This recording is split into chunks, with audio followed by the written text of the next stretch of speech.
All right, let's cut to the chase. Are there signs another major financial crisis is on the way?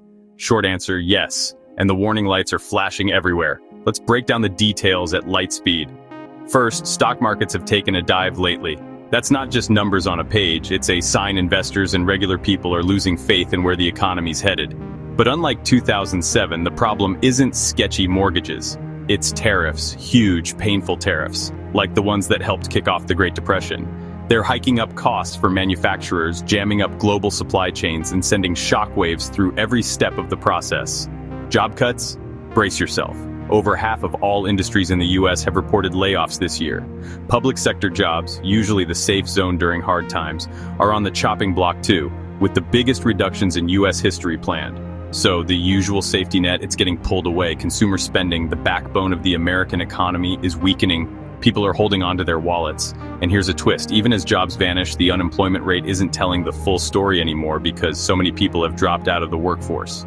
Instead, experts are watching job cuts as the real canary in the coal mine.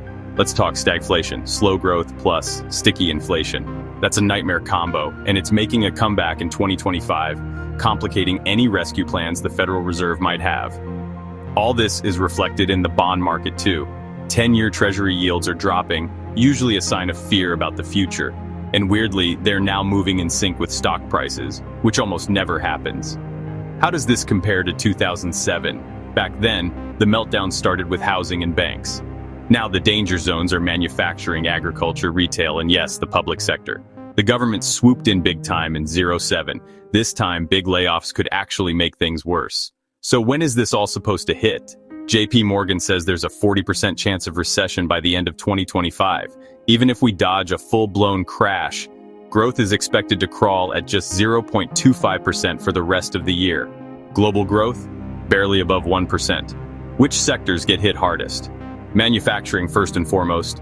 Tariffs are crushing it. Agriculture follows thanks to trade wars. Retail's feeling the pain as shoppers disappear. The public sector's losing its stabilizer role with massive layoffs. Oddly, healthcare is still adding jobs, probably because of an aging population. Here's my hypothesis. This isn't a repeat of 2007. It's a new kind of crisis, one driven by trade wars, government pullback, and a labor market in flux. The data says buckle up. Fast facts. $430 billion in tariffs equals a 1.4% hit to US GDP. Small business optimism has cratered, and for the first time in decades, job cuts across the board are the loudest alarm bell. So what does all this mean for you? Watch your spending, pay attention to your industry, and remember, recessions don't hit everyone equally. Provided by www.lapreuve.com, source of nopal and agave prebiotics. Write us at info@lapreuve.com for discounts. Created partly by AI and humans. Despite disadvantages, there is one plus. AI can scrape the latest info from the global internet.